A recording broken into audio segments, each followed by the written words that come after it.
Bienvenue au Parc olympique de Sotchi. L'accueil est chaleureux pour les dizaines de milliers de spectateurs qui convergent ici chaque jour. Sauf pour Semyon Simonov, qui devra se résoudre à regarder les JO de loin. Il a acheté un billet pour un match de hockey, mais s'est vu refuser le droit d'y assister. Semyon défend depuis des années les travailleurs étrangers du chantier olympique. Il a attiré l'attention du monde entier sur leurs conditions de travail. Selon lui, le comité organisateur ne lui a jamais pardonné. Je suis loin d'être le seul dans mon cas. Je connais plein d'activistes anticorruption, de militants pro-démocratie qui ont eu le même problème, dit-il. Beaucoup se sont fait refuser le droit d'entrée. Selon Tatiana Lokshina de Human Rights Watch, à l'approche des Jeux olympiques, les autorités russes ont fermé la porte à toute dissidence. Tous les activistes ont été harcelés, persécutés et intimidés, dit-elle, et la pression n'a pas cessé d'augmenter.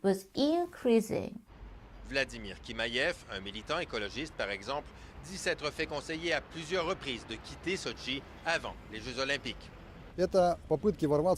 J'ai eu droit à des visites à domicile, des tentatives d'effraction au bureau, des fouilles de voitures et des fouilles au corps poussé, dit-il. Deux membres de son groupe ont été arrêtés récemment par la police. L'un d'entre eux, Yevgeny Vitishko, vient même d'être condamné à 15 jours de prison pour avoir proféré des injures en public. Vladimir Kimayev a cependant décidé de ne pas céder aux pressions et a pour projet d'organiser une manifestation. Sous pression du Comité international olympique, le président Poutine est finalement revenu sur sa décision d'interdire toute manifestation pendant les Jeux. Il est donc maintenant possible de le faire, mais les conditions qui s'appliquent rendent la chose difficile et finalement sans grand intérêt. Par exemple, les manifestations ne peuvent avoir lieu que dans ce parc situé au milieu de nulle part, sous une autoroute, à 15 km du village olympique. Les manifestants doivent aussi obtenir d'abord le feu vert de la mairie, de la police et du FSB, les services de sécurité russes.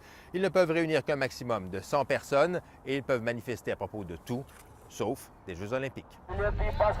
Semyon Simonov, lui, a fait appel de l'interdiction d'assister aux Jeux olympiques, ne serait-ce que pour le principe, parce que la Charte olympique interdit toute discrimination, qu'elle soit politique ou idéologique. Ici Jean-François Bélanger, Radio-Canada, Sotchi.